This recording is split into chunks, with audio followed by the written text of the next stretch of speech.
own sake only. I would not have you do anything mean or dishonoring, thief and pirate though I be." She clenched her hand and made a little gesture of despair and impatience. "Will you never forgive me those words? I'm finding it a trifle hard, I confess, but what does it matter when all is said?"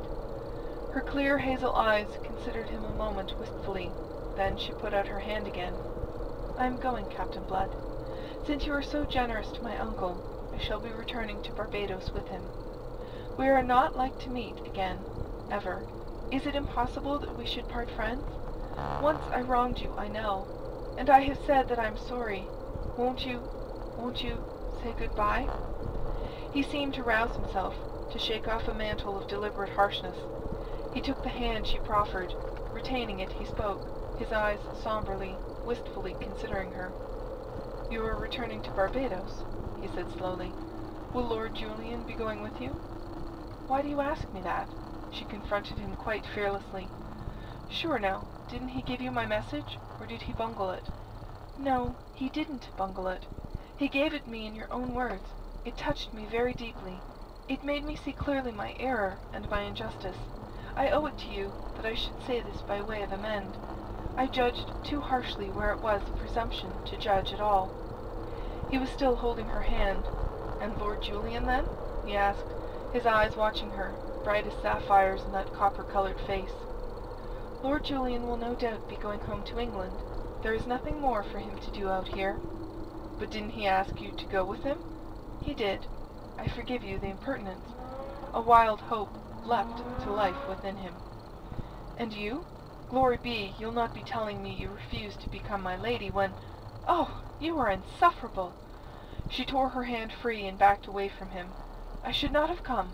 Good-bye." She was speeding to the door. He sprang after her and caught her. Her face flamed, and her eyes stabbed him like daggers. "These are pirates' ways, I think. Release me!" "Arabella!" he cried on a note of pleading. "Are ye meaning it? Must I release ye? Must I let ye go and never set eyes on ye again?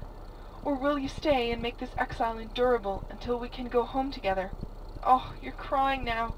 What have I said to make you cry, my dear? I thought you'd never say it." She mocked him through her tears.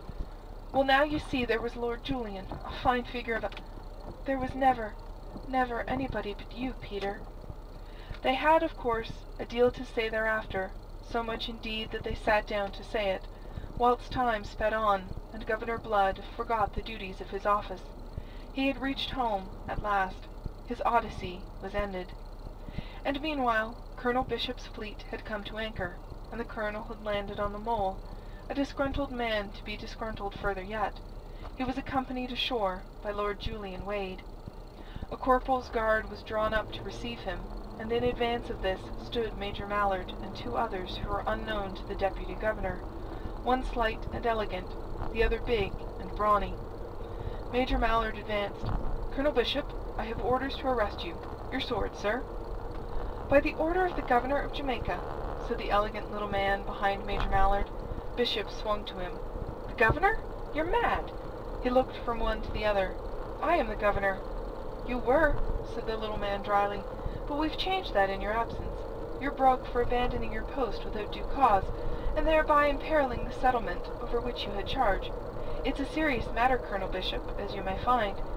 Considering that you held your office from the government of King James, it is even possible that a charge of treason might lie against you.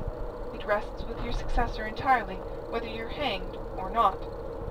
Bishop rapped out an oath, and then, shaken by a sudden fear, "Who the devil may you be?" he asked.